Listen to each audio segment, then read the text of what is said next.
it's not a deliverance for humanity, but it is an opportunity for us to no longer blindly and helplessly walk down the road that we've been going down. Hello, friends, and welcome to the Medicine Stories podcast, where we are remembering what it is to be human upon the earth, and what a good time to be doing that. I'm your host, Amber Magnolia Hill. Today I am sharing my interview with Charles Eisenstein. Charles and I spoke a few months ago as well. That was episode 60, The Boundaries of the Unthinkable Are Wavering, which is very much what's happening right now, right? So this is going to be probably the shortest intro I've ever done because I just want to get right into it. The only thing I have to tell you is that I've recorded a special outro for this episode.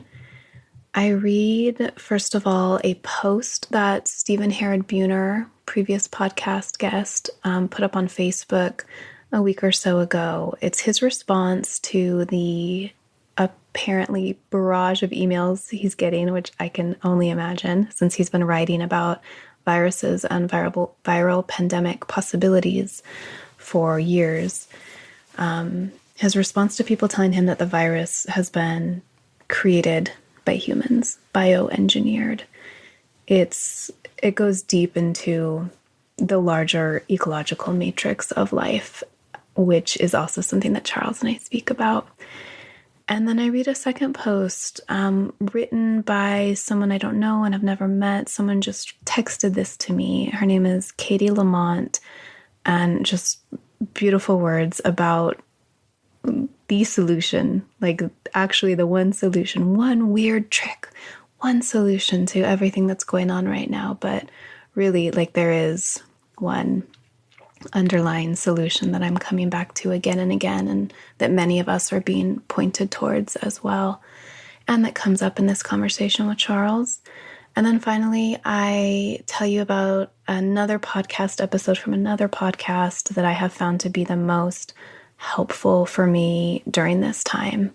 So you can stick around after the interview if you would like to hear those wise words and be pointed in the direction of another really just like deep diving, hard hitting, but heart nourishing podcast episode all about what's happening right now with coronavirus and all the societal impacts and ramifications.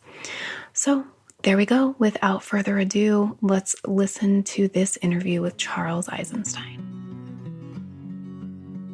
Okay. Hi, Charles. Welcome back to Medicine Stories. I'm happy to see you again. Happy to be back. Good. Thank you. I was stalking your social media and your website ever since the beginning of the whole coronavirus thing and the quarantine, especially waiting, and you were quiet. And I was like, oh, he's working on something. He's working on something big. And I was really happy when you were, and when you published your essay, The Coronation.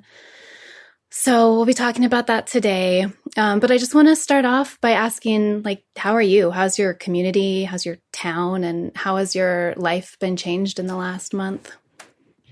I mean, a lot of my life when I'm home, and not traveling and speaking, a lot of my life is already online. So, I mean, what's changed is Carrie can't go to school, our 7-year-old son.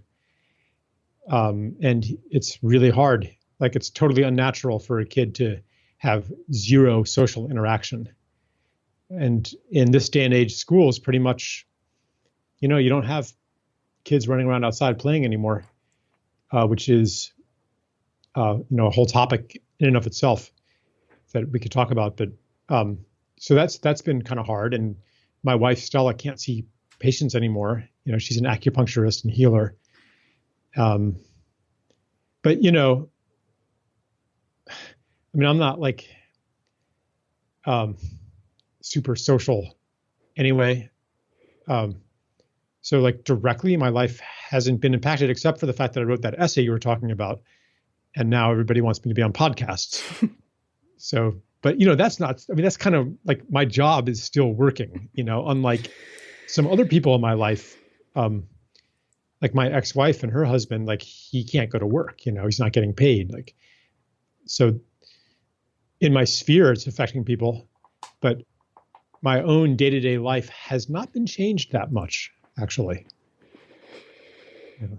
Yeah, same here. We're homebodies. We work from home, and sensitive introvert who doesn't like leaving the house much anyway. But of course, yeah, like you, the people in my life are being deeply affected, and it's scary. And I feel like most of the fear and the anxiety that I feel is more from the collective than from my own life. So let's start at the end of your essay. And why did you name it The Coronation?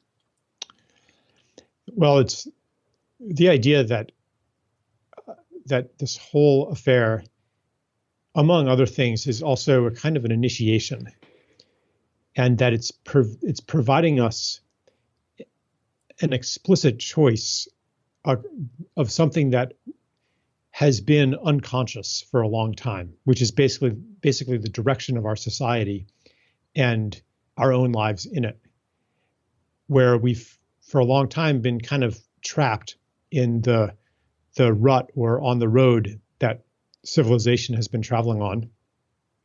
And now with this interruption in normality, it's like a pause or a reset, and we could continue on the direction that we've been going on, which includes things like the migration of life online. Social distancing in one form or another has been happening for a while. Everything that's happening today is kind of an extreme or an intensification of trends that are of long standing. So we're being shown it in stark relief. Do we want to continue on that path, or do we want to go on a different path of solidarity and mutual care? And what about the homeless? And what about the working class? And what about the prisoners? And is normal even anything we want to go back to? Like, we could go on a different path.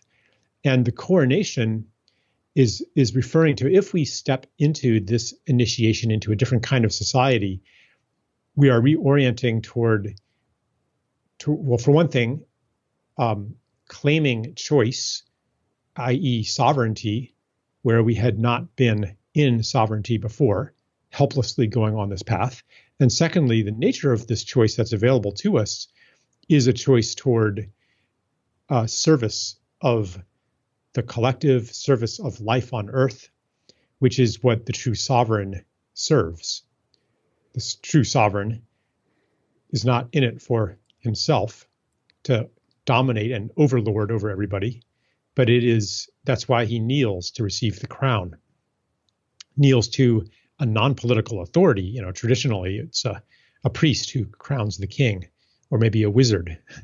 So I'm seeing this as, it's not a deliverance for humanity, but it is an opportunity for us to no longer blindly and helplessly walk down the road that we've been going down. A coronation is like a rite of passage, right? Mm-hmm. Yeah, it's to step into kingship, queenship, sovereignty. Yeah, a crown. And the coronavirus, that word, it's the same word. It's a crown. I guess it's because of the shape of the virus or something. I'm not even sure why it's called coronavirus. Mm-hmm. But it is like one of these kind of poetic suggestions about what this crisis might actually be. So let's start from a place of not knowing. So I'm sure, same with you, just seeing so many opinions online and, people telling us what's happening and how it is and what's going on. And I keep coming back to a place of, but we don't know for sure. And I don't know if we ever will know for sure in this age. I'm going to read a sentence from the essay. I don't really know what is happening. I don't see how anyone can, amidst the seething farrago, which was a new word to me, of news, fake news, rumors, suppressed information, conspiracy theories, propaganda, and politicized narratives that fill the internet. Can we Hold on a just... second. I just found a nasty little tick crawling on me. No. So I'm going to squash that little guy. Yeah. Yes. Speaking of compassion and solidarity, bye-bye.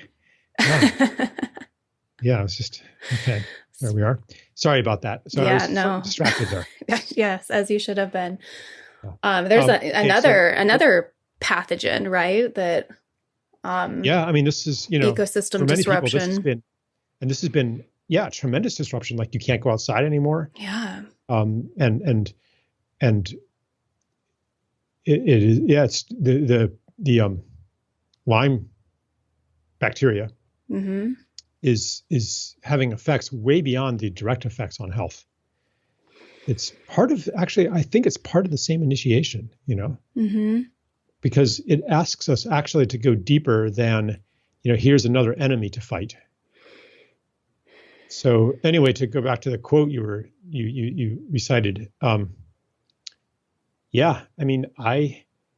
really do not know what's going on. Sometimes I read some of the theories that, people call conspiracy theories, and I'm like, wow, there's something here, and there's something that doesn't add up. And then, but then, I don't think that the epidemic is fake, people are definitely getting sick in ways that they weren't before. Something's happening, I think. I'm pretty sure that it's not nothing. Is it as big and scary as we've been told? I don't know. Because if it isn't as big and scary as we've been told, we wouldn't know that, because of the way that the media operates and the way that the medical and healthcare establishment is trained to see threats, and the traumatic legacy of infectious disease in humanity. So there's I really don't know what's going on, and that's what's brought me to wanting to respond in a way that makes sense, no matter which narrative is true.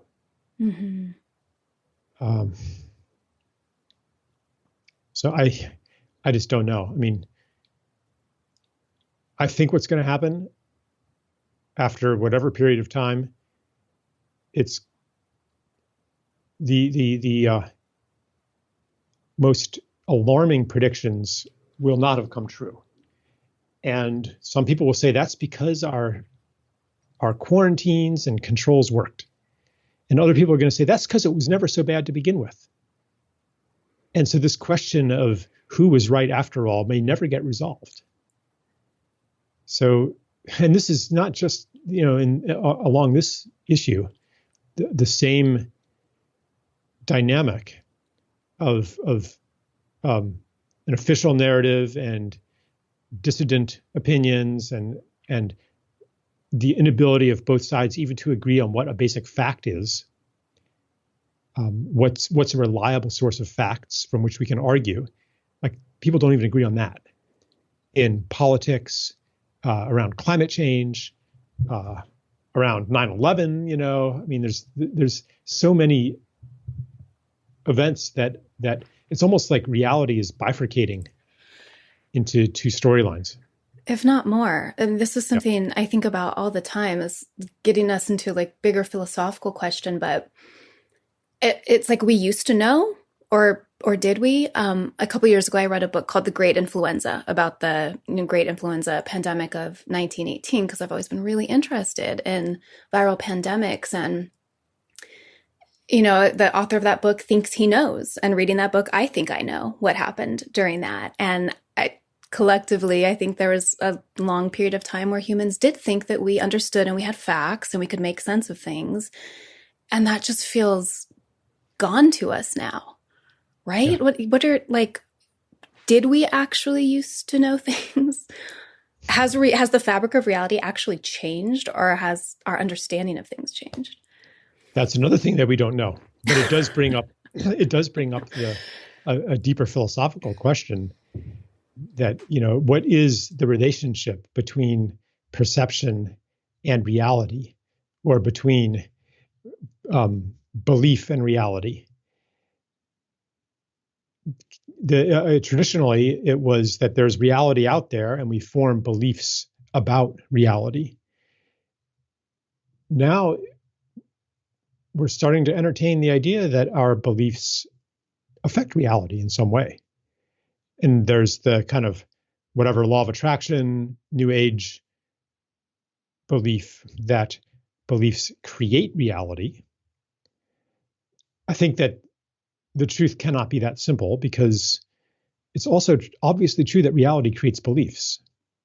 So what I can say is that there's an intimate relationship between inner and outer that isn't just one way, and that we are at the doorstep of a tremendous mystery, and that it's not just a philosophical problem.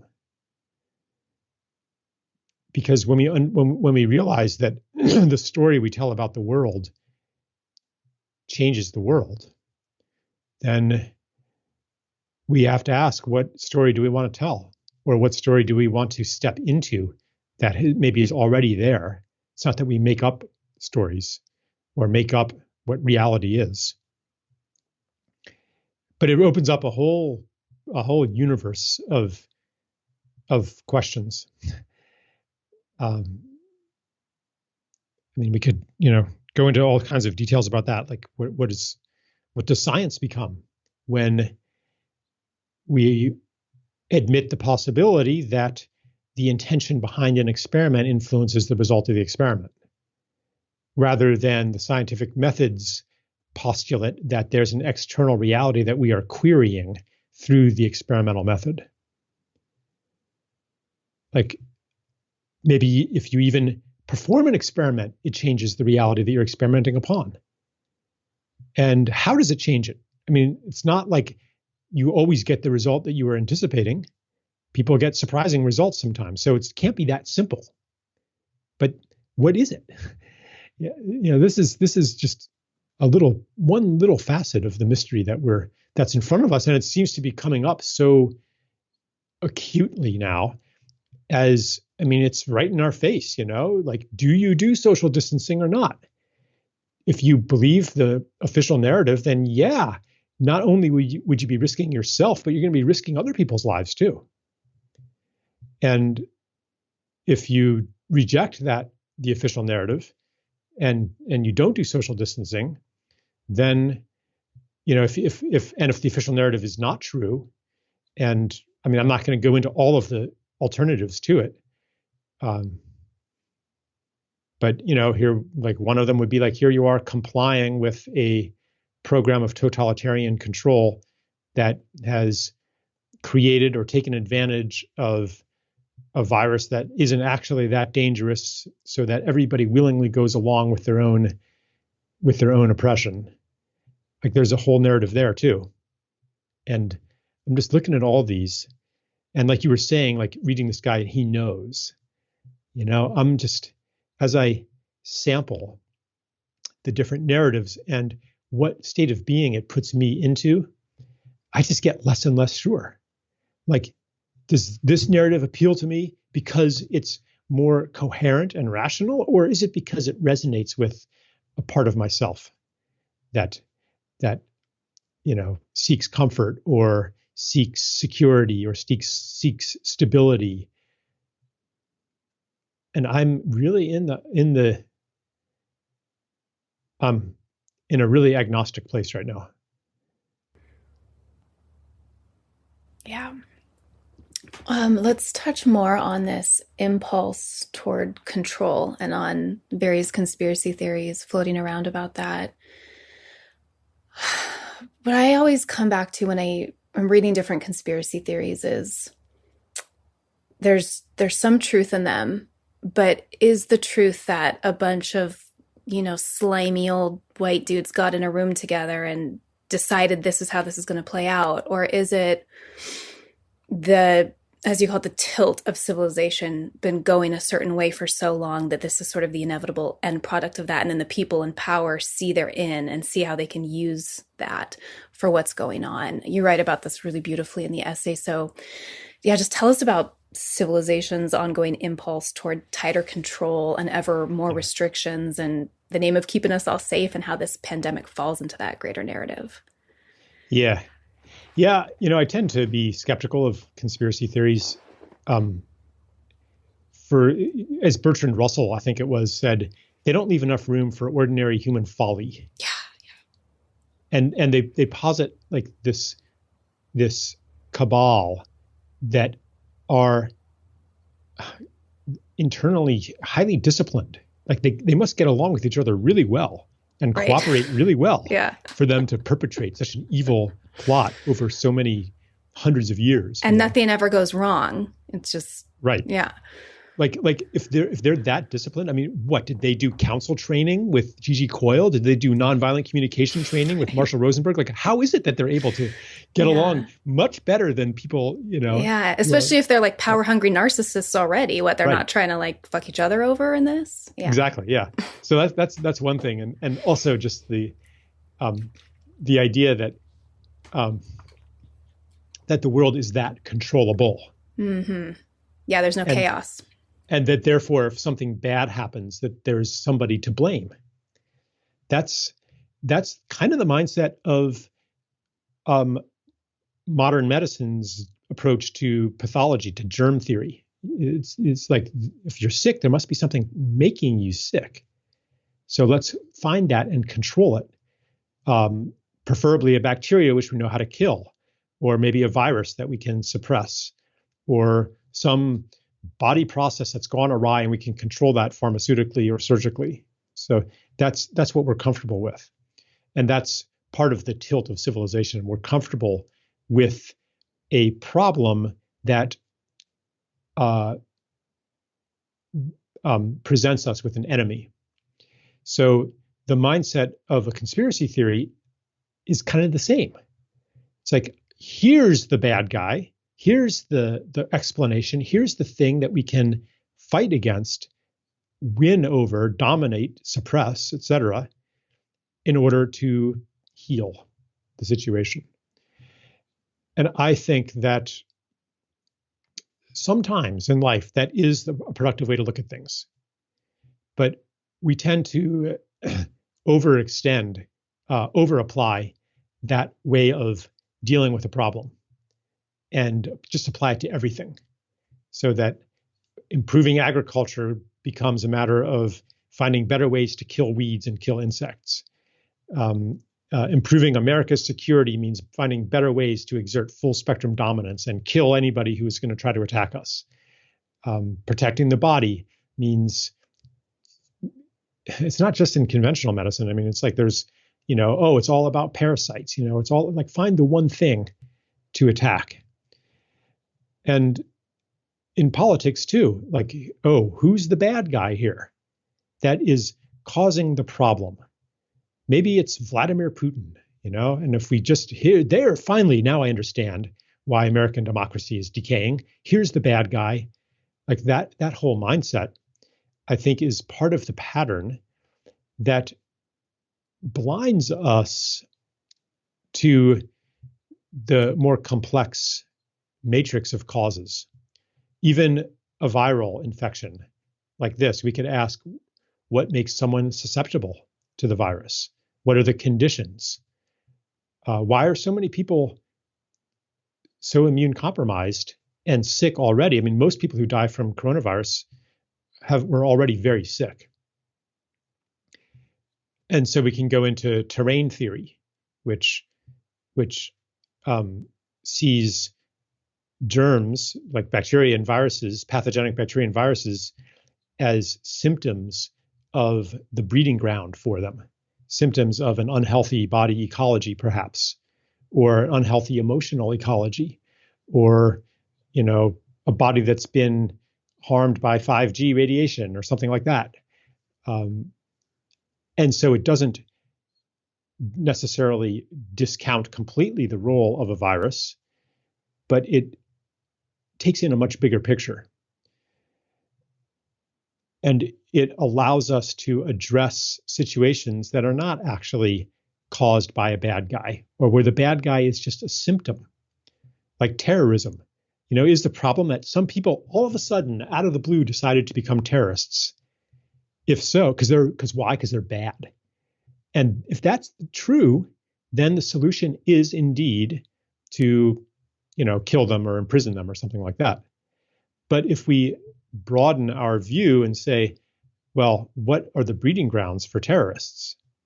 What situation do they, in what situation can they gain traction? Then we have access to responses that aren't just about killing somebody. Same thing with health. And this is one thing that troubled me with the COVID epidemic is like there's reams of research about everything from elderberry extract to medicinal mushrooms to NAC,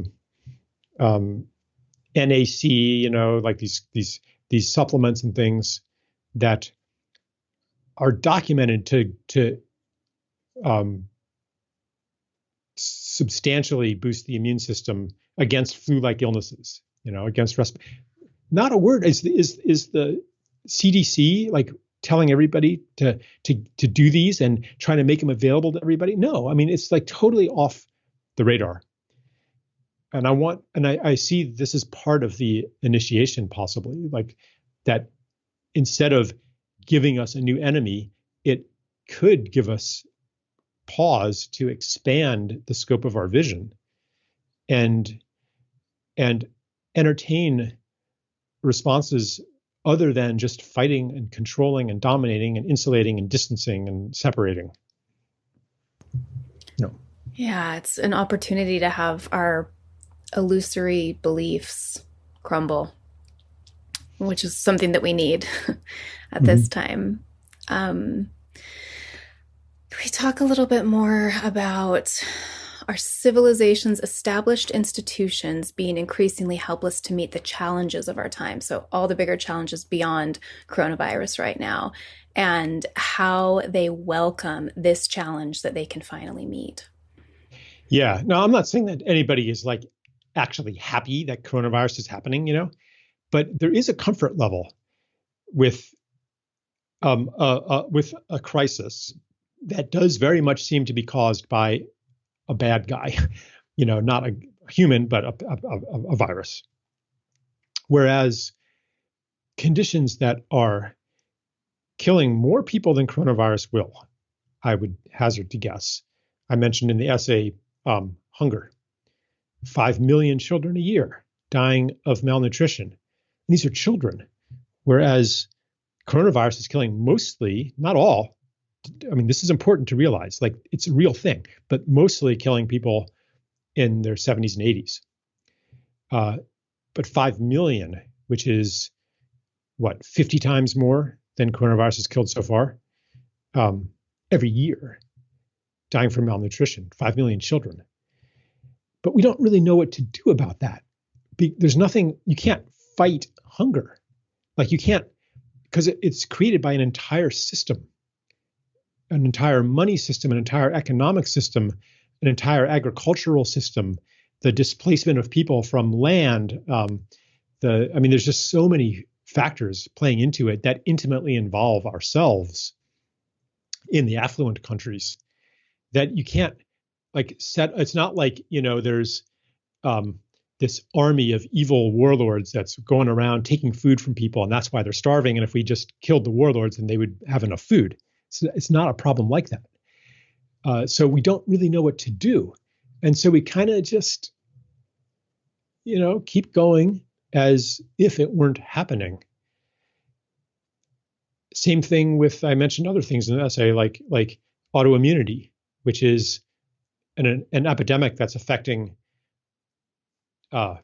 tens of millions of people in the United States. Addiction, opioid addiction, another addiction, depression. I don't know how many people are clinically depressed, but it's like more than 10% of the population. Suicide, which has been going up, by double digits every decade. We don't know what to do about these things because there's no perpetrator that can be easily identified that's separate from ourselves.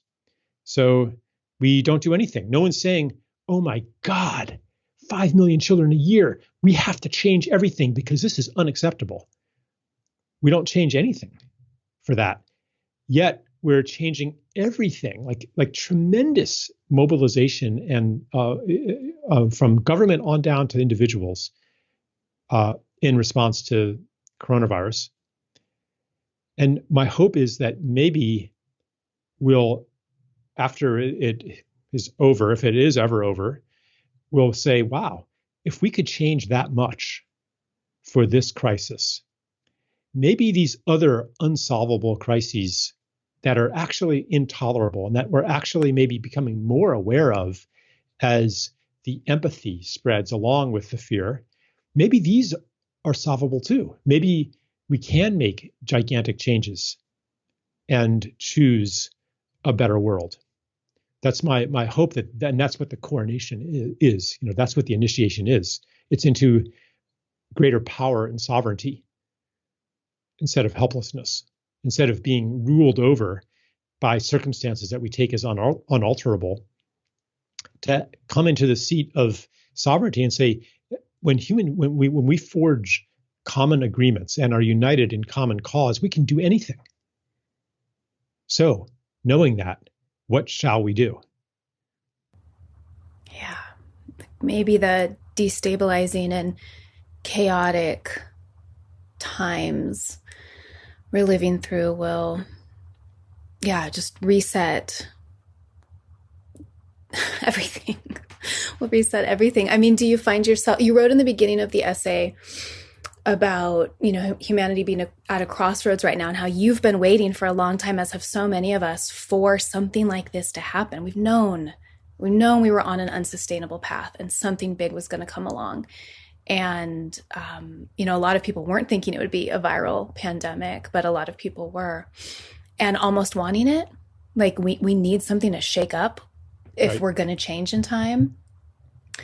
Do you think this is it?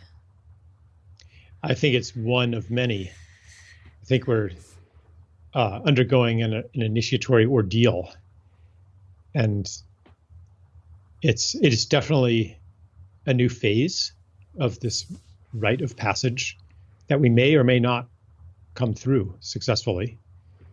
But we're gonna see a lot of repercussions from this, that might be worse than the suffering caused directly by the virus. Mm-hmm. The economic repercussions, for example, the dislocation, the food shortages, perhaps. I was just reading an article today about the disruptions in the food supply that are, we haven't really felt the effects yet. But, who knows what's going to happen? Yeah. Financial collapse. What's are all of the small businesses that are suspended, whose operations are suspended right now, how many of them are actually going to be able to recover? How many of the yoga studios, and cafes and, all the small businesses where people gather, this new normal of you never are with other people. People are saying, well, that can only be temporary, but we've been going in this direction for a long time. Maybe this is just an accelerant toward a destination that we've always been going toward. And maybe people will, do you actually ever need to interact with anybody in the flesh? We're getting along fine right now without it. Things get delivered to your house. Couldn't we just have a robotified distribution system, where you never actually have to be with anybody, where you have all of your interactions like we're having now over the internet? Why do we ever have to go back to that, to a world of hugs and gatherings and play in community together? Maybe we have to consciously choose to go back to that. And that means then the next question is, because that's what I want. I don't want to live to minimize risk of infectious disease and have the hug and the handshake be something that's only in the history books. I want to, I'm willing to endure a little higher risk to do a lot of things in my life. I don't want to put others at risk. So this involves a social conversation about values. But if we are going to choose a different path than the direction we've been going, where is that new choice going to come from? What conditions, what psychic conditions, what ideological conditions have to change for us to reverse this course of separation and take a new turn? Reverse this course of control, this civilizational reflex of control, of domination. It's all part of the same mentality. What's it going to take for us to take a different path? What is that choice? To value something besides prolonging life and minimizing risk, and instead to pursue values like exploration, discovery, play, challenging of limits, pushing boundaries, like those kinds of values, the things that send people off on adventures, that make people attracted to challenges. The child wandering a little bit past where he's wandering into new territory, like that growth process. That's something that you can value instead of minimizing risk. So this is really asking us, who do we want to be? What is important to us? And I think that at bottom, as long as we are confined within the story of separation that tells us that we are a separate individual in a world of other, in an objective universe that is outside of ourselves, fundamentally outside of ourselves, that there isn't this mysterious, intimate relationship between self and other, between inner and outer, between belief and reality. As long as we live in that story of the separate self, then, of course, the preservation of that self, because that's all there is. This is all I am. From that story, our entire system of control and the trajectory toward distance, isolation, separation, lockdown, that will be inevitable. All that will be inevitable as long as we are fundamentally, primarily operating from the story of separation. Therefore, if we want to choose differently, we need to be carriers of a different story. And that might mean, actually articulating a different story of interconnection, interbeing, ecology, relational being. But more than that, more important than that, it means to be vessels, to be carriers of experiences that violate the story of separation and offer an alternative. That, for example, to be an agent of the story of we're in this together. The story of people are generous. Like you can propagate that story by being generous, by being kind, by being empathic, by taking care of others, by exemplifying not just looking out for yourself to make sure that you're going to be okay, even if everybody else isn't. That's called hoarding. Let me make sure that I'm okay, and who cares about everybody else? Like this coronavirus is facing us with those choices, like really in really practical ways. What do we radiate out into the world? What we radiate out in these moments becomes the default. It becomes a suggestion to others about what a human being is and how to live, which means that we're living in a very potent moment.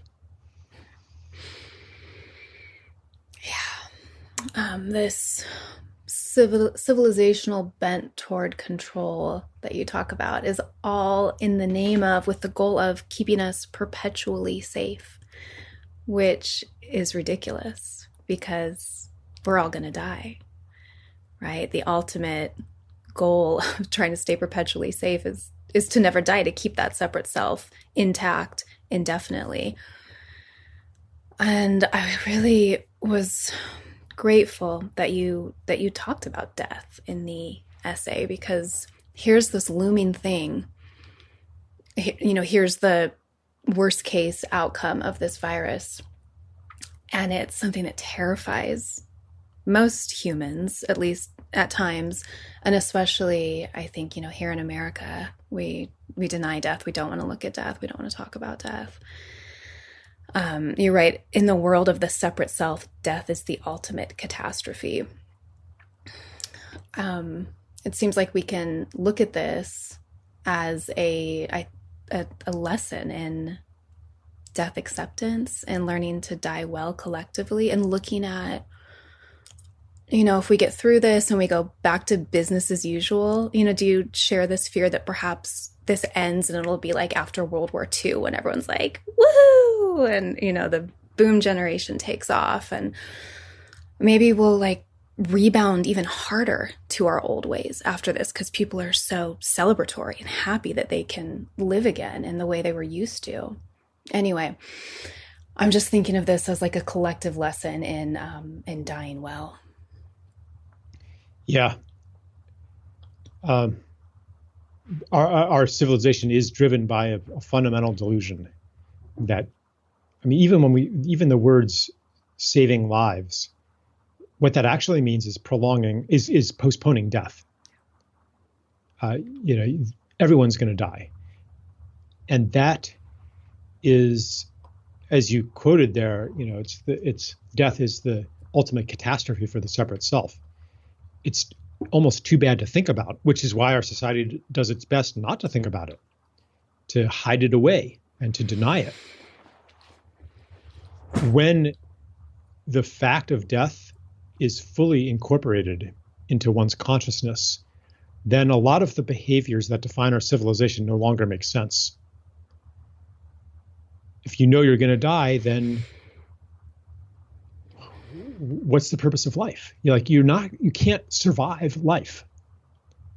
So what else becomes important then? Maybe your contribution. Maybe it's what outlives you that becomes more important.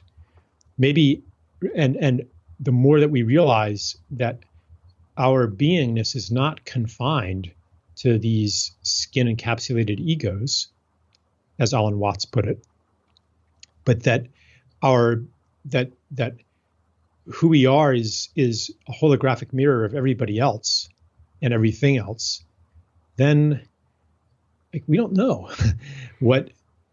I don't know what my subjective experience will be after I die. My upbringing taught me it will be nothing. The candle flame goes out, gone.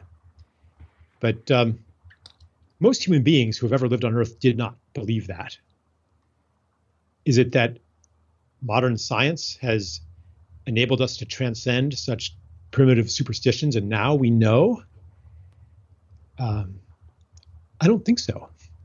I just have met too many people who have had near-death experiences, and there's all the reincarnation research, and who knows? I don't know. But I do know that the story of the separate self being annihilated at death is a story. And maybe it carries truth. I don't know to what degree. Anyway, one thing that I do know is that the more, and I'm not saying forget about safety and be reckless, but I'm saying that the more I am governed by security, let me say that again, the more I am governed by security, the more anemic my life becomes. Like the less alive I am when I'm just trying to stay safe. To take it to an extreme, let's just stay indoors all the time. Risk minimization is no way to live. So it's ironic that aversion to death, fear of death, it's actually fear of life. It's actually an aversion to life, to being fully alive, because it puts survival, security, comfort, etc., over so many other experiences that are only available when we step into the unknown. I mean, that's almost a tautology. You're not going to have a new experience if you don't step into the unknown. And the unknown is fundamentally risky. And I'm seeing over my lifetime this mania for safety just taking over everything, to the point where, as I mentioned at the beginning, like, kids are not playing outside anymore. And this did not just start with coronavirus. This has been progressively happening over my entire lifetime, even starting before my lifetime. Like, even when I was a kid, people were starting to stay inside and watch cartoons. When my father was a kid, there wasn't TV. They were outside all the freaking time, playing marbles, playing hopscotch, playing cops and robbers. Like, a child's life was one huge collective game with all the other kids. And there was still some of that when I was a kid. Very little of it now. In fact, the things that I did when I was a kid, if I let my kids do those, CPS could come to my house and take the kids away. Like, you let them unsupervised, like, you bad parent.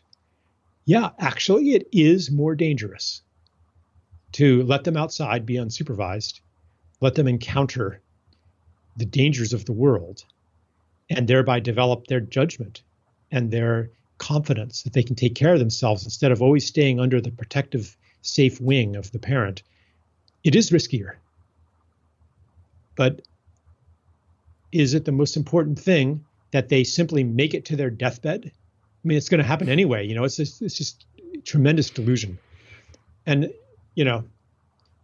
this is coming up so clearly when people face the choice, say, do I go on a respirator, or do I, in an ICU and be essentially tortured with a machine breathing for me that I can't unhook myself from until I die?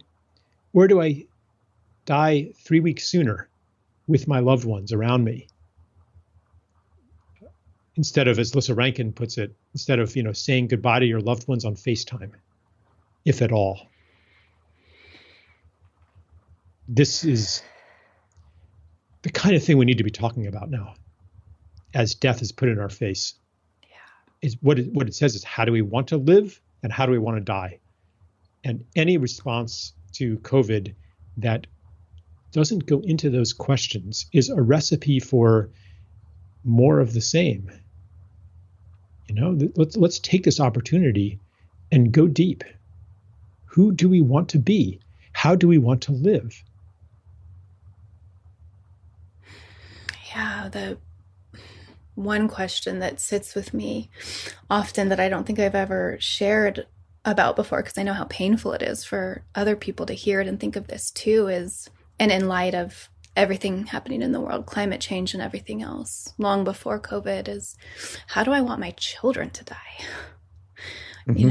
What kind of world and society are we creating for that? Yeah. It's been so painful to watch my youngest son do his best without playmates for weeks and weeks now. He's by himself. Since when has that happened in the history of humanity? It's not natural. It's I do my best. I played with him. That's how I got that tick, that was crawling on my computer. I was playing with him outside. We were rolling around,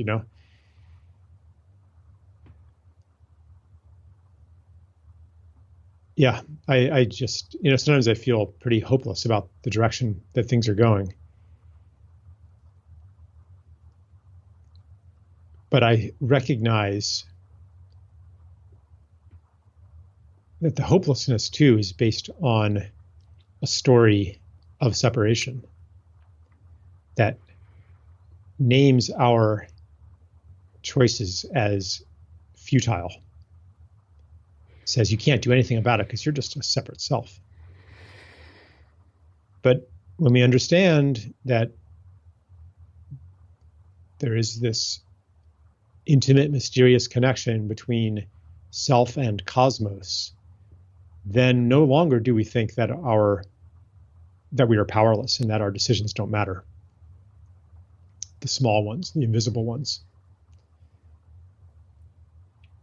And that knowing is lodged in all of our hearts.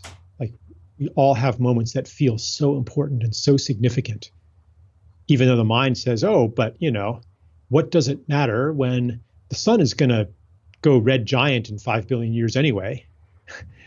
Or, just to take an extreme example, what does it matter in the face of climate change? What does it matter in the face of whatever global crisis is happening? The mind can't understand what the heart knows, that we are powerful beings and that every act has cosmic significance. The heart knows that and can feel it in certain situations where that a lot is riding on this choice. It feels sacred, that moment. So we all know this, that we're not powerless.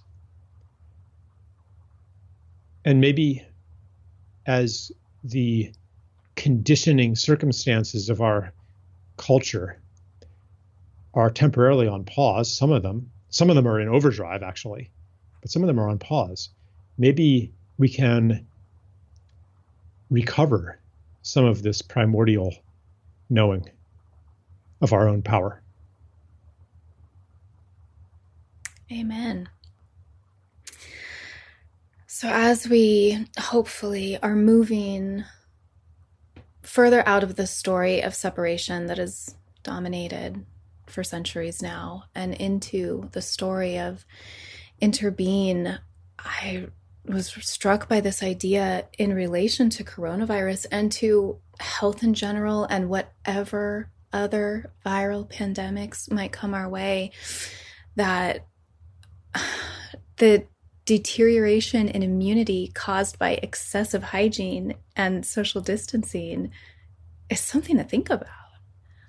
Yeah, I mean, that's the irony, is that all of our efforts to control and to be healthier through isolation and through, distancing and domination and insulation and like all of that, it won't even achieve that goal.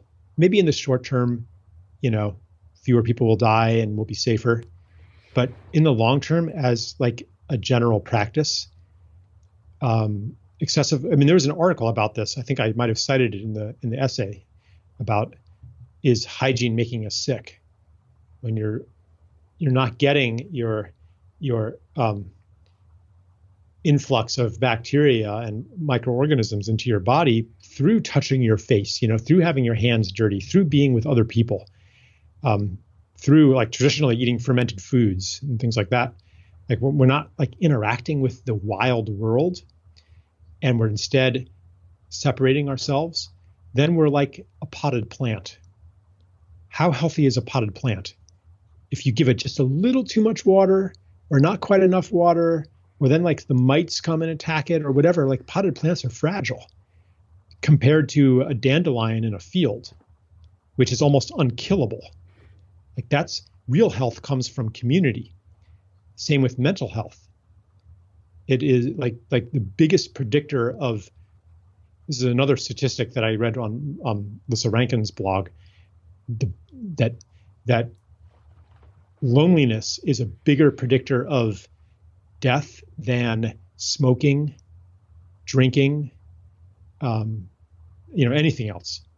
Like, so it may seem like we are protecting ourselves with social distancing, and I can understand the arguments for doing it in the short term, to flatten the curve and so forth.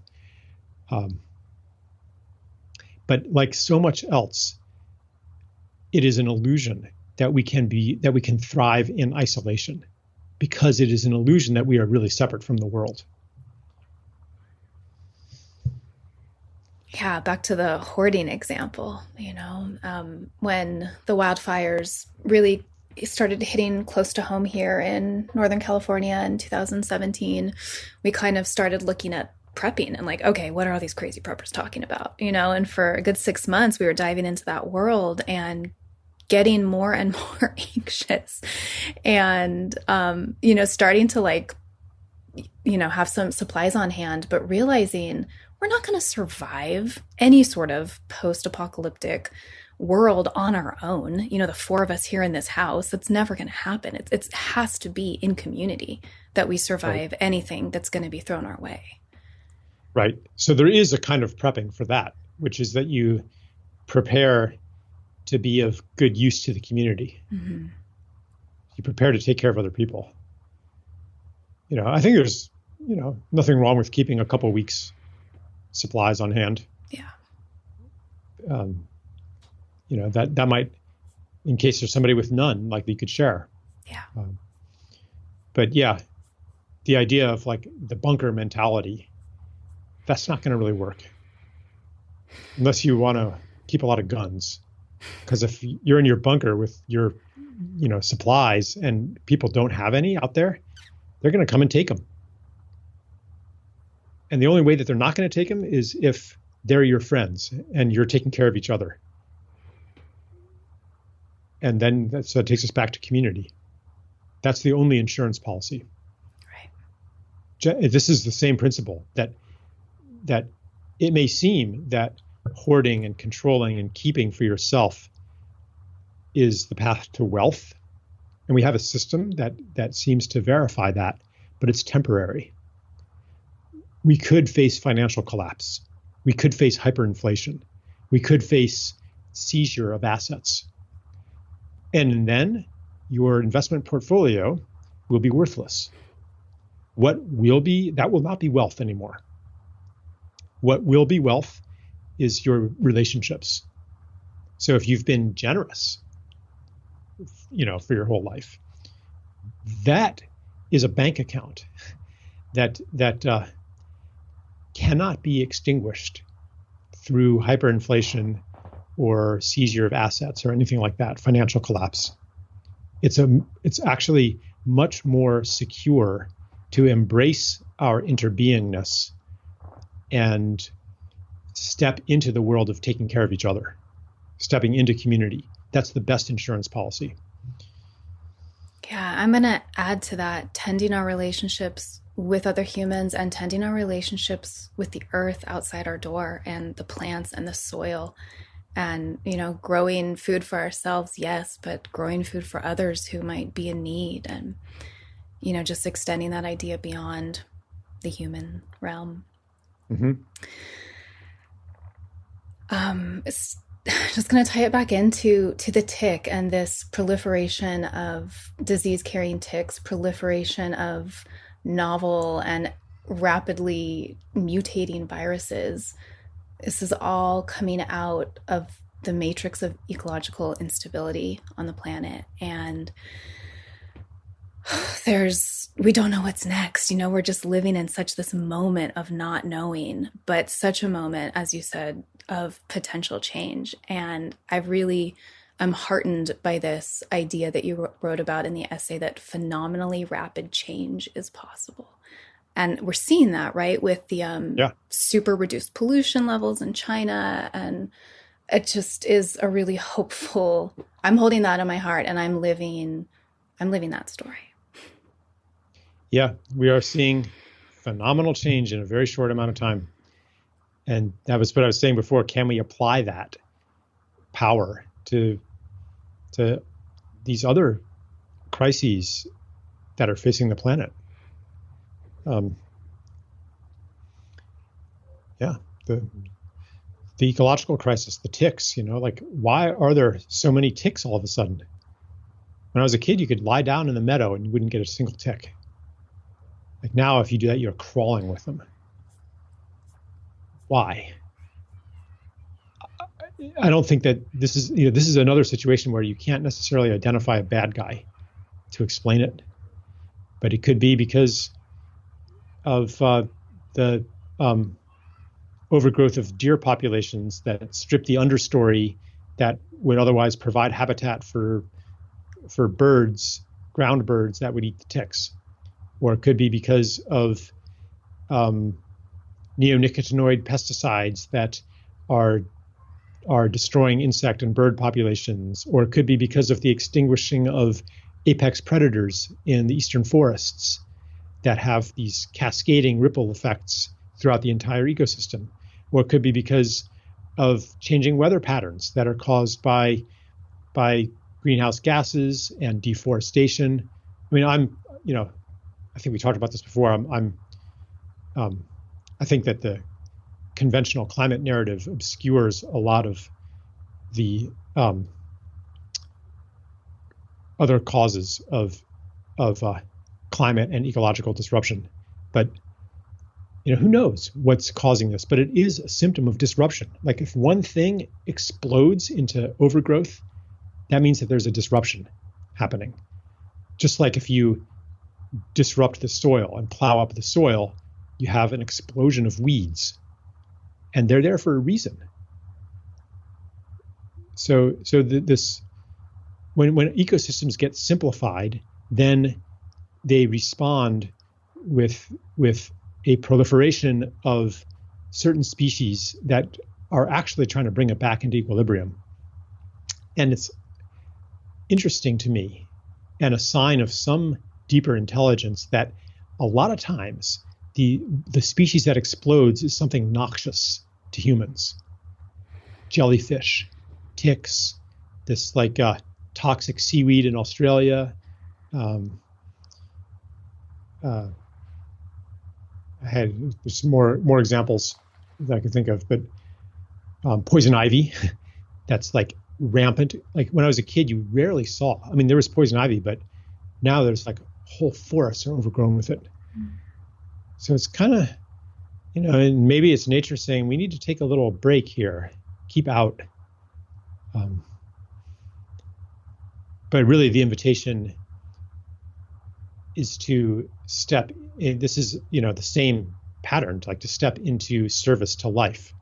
That's the invitation that coronavirus is giving us as well, to step into we need each other, to step into we take care of each other, to step into solidarity. This is a part, and that's why I say that this is just one of a number of initiatory crises that we're going to face. Each one of them giving us a different flavor of the same invitation, which is to step in to care for the other. Yeah. Okay, thank you, Charles. People can find and read the essay, The Coronation, at charleseisenstein.org, and you have promised to continue writing about what's going on, yeah? Oh, sometimes I'm just reluctant to add to the pile of words out there. But yeah, I'll the situation is changing so much that I think I'll probably be called to write on it again. Yeah.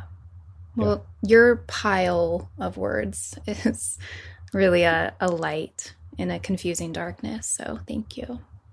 Yeah. Thanks for saying that, Amber. Yeah. Very kind of you. It's true. Okay, as promised, here are these 2 pieces of writing, followed by a recommendation for my favorite podcast to come out of all of this, except for the one that you just listened to, of course. Okay, so Stephen Buhner, who was my guest on episode 8 of this podcast, posted the following words on Facebook, I don't know, last week sometime, early April. I'm skipping the first paragraph in which he's writing about how people keep emailing him various conspiracy theories, especially about the coronavirus being bioengineered by humans to kill massive amounts of people. I have been teaching about microbial organisms for 30 years, writing about them for 20, and going really complex for 10. The belief that these are engineered bioweapons comes from a number of psychological roots. I understand them and why they get activated. It is true that the powerful keep most of us out of the loop, initiate actions that affect all of us negatively from time to time, while denying responsibility, and don't really care all that much for the common people. What else is new? This has always been true. That plays a part in the belief that organisms are being bioengineered, but I think the stronger influence is simply our unwarranted belief that life is supposed to be safe. It isn't, and the natural world is some sort of Disney or Parkland background to our lives. It isn't. The truth is that microbial organisms are tightly interwoven into the ecological fabric of this planet, and on this planet there is no escape from global ecology. Very few people understand what the ecological underpinnings of life are or how far astray the human species has gone from any kind of sustainable habitation of this planet. This virus and a great many other things are trying to explain our error to us. They will get more insistent as time goes on. Our technology, which comes out of the discoveries of a science that believes that dissection of the world is a legitimate approach, and our increasing population, which has come from a medical system that takes credit for the good things it does and ignores the ecological ramifications of its actions, has put unsustainable pressure on the ecological systems of the planet. Under that pressure, the ecological systems of the planet are beginning to fail. One of the effects of that is the emergence into the human population of pandemic diseases. I and others who are knowledgeable in this area have been warning about this for 30 years. We are not immune from the ecological impacts of our species' actions. We are ecological beings on an ecological planet, and our belief in American exceptionalism is unfounded. Microbes are some 4 billion years old. Despite what most of us have been taught, and what most doctors and some scientists still believe, they are highly intelligent, are sophisticated tool users and innovators, possess language, culture, and are a great deal more sophisticated at what they are doing than we are, and for sure our medical systems, which are for the most part based on inaccurate assumptions about the nature of disease and microbial pathogens and have little to no understanding of ecology. In the 1950s, we started a pharmaceutical war with intelligent life forms far older than our own and who have survived challenges far greater than our current ecological mess. These organisms are arising from their ecological background and entering our species simply because there are too many of us, and we have disturbed the ecological balance of the planet. To them, we are no different than a deer or a bird. We are, in fact, prey. We always have been. It is just that we have come to believe that we are not, and by virtue of our intelligence, should not be. The great teaching of our time, despite the pain we are experiencing now, each of us will, as I have already, lose people we love, is that the way we are going about things must change. It is no longer possible to continue as we have been. Each ecological response after this one is almost certainly going to be more extreme than the last if we continue this way. In a sense, I guess you could say that this virus is bioengineered, but it has been bioengineered by the ecological fabric of the planet, not people. The lesson here is that there are limits to our behavior that cannot be exceeded without consequences. It is a hard lesson, but one we desperately need to learn. Our children deserve the effort it will take for us to learn this, as do their children, as do all our kindred life forms on this planet, and their children. In the spirit of the plants, Stephen Herod Buhner. The second piece is something that a friend texted me right before I sat down to record this outro, to record Stephen's words, and I love it. I love it. I had actually just put up an Instagram post saying something very similar, but the way she said it is much more beautiful and poetic. So this was written by someone named Katie Lamont. I don't know her. I have not seen where she originally posted it. I'll try to find that before this comes out so I can link to it in the show notes. I'll link to Buhner's piece too. But what she wrote was, if you believe this virus is spread human to human, the antidote is building the immune system with eating plants and natural medicines and sitting in nature, alone or with your immediate family, soaking up vitamin D and sunshine. Which is going to be the subject of the next podcast, by the way. If you believe that this virus is symptoms of 5G exposure, then the antidote is sitting in nature, connecting to Mother Nature, building your immunity with eating plants and natural medicines, submerging yourself in water and dirt. If you believe that this is all a hoax and you just need to sit back while Q saves us all, then the answer is sitting in nature, building a garden for the new earth, communing with your divine source, eating plants and natural medicines that strengthen your connection and open your channel to the new earth frequency. Ascend with her. If you believe the economy is collapsing and authoritarian dictatorship is imminent, the most radical thing you can do in protest is build a garden, releasing dependency on the system. If you believe that Mother Earth is mad at us and purging the human race, the answer is to go outside and listen, build a garden, align with her. The answer is always nature. Always. We do not have to argue about the why. The antidote is obvious. alignment with Mother Nature, with our source of nurturance, remembering everything we use and need comes from her. Give thanks, humble, slow down, observe, listen.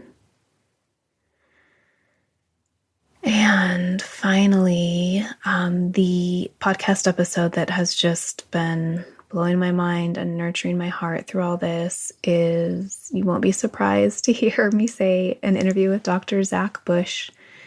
And it was on the Rich Roll podcast. I believe it's his third appearance on that one, but this one is titled A Pandemic of Possibility. And I just appreciate everything they talk about in there, but especially the end when Dr. Bush has a specific message for people in the front lines, on the front lines in the hospitals and healthcare workers, that's specifically looking at death and dying well and helping others to die well and embracing the teaching of that and the teaching of this time. I'm positive if you're still listening to this, then you've enjoyed the words you've heard so far, and you will take to heart Rich and Zach's words on that episode as well. I'll put it in the show notes, as well as the link to Charles's essay, The Coronation, so you can really dive deeper into everything that we talked about during the interview. Thanks for listening. I love you guys, and I hope you're well. Thank you for taking these medicine stories in. I hope they inspire you to keep walking the mythic path of your own unfolding self. I love sharing information and will always put any relevant links in the show notes. You can find past episodes, my blog, and our handmade herbal medicines at mythicmedicine.love. We've got reishi, lion's mane, elderberry, mugwort, yarrow, redwood, body oils, an amazing sleep medicine, heart medicine, earth essences, so much more than I can list there. mythicmedicine.love. While you're there, check out my quiz, Which Healing Herb is Your Spirit Medicine? It's fun and lighthearted, but the results are really in-depth and designed to bring you into closer alignment with both the medicine that you're in need of and the medicine that you already carry and can bring to others. If you love the show, please consider supporting it at patreon.com/medicine stories. It is so worth your while. There are dozens and dozens of killer rewards there, and I've been told by many folks that it's the best Patreon out there. We've got ebooks, downloadable PDFs, bonus interviews, guided meditations, giveaways, resource guides, links to online learning, and behind the scenes stuff, and just so much more. The best of it is available at the $2 a month level. Thank you. And please subscribe on whichever app you use. Just click that little subscribe button and review on iTunes. It's so helpful. And if you do that, you just may be featured in a listener spotlight in the future. The music that opens the show is by Marie Sue. That's MARIEESIOUX from her beautiful song, Wild Eyes. Thank you, Marie. And thanks to you all. I look forward to next time.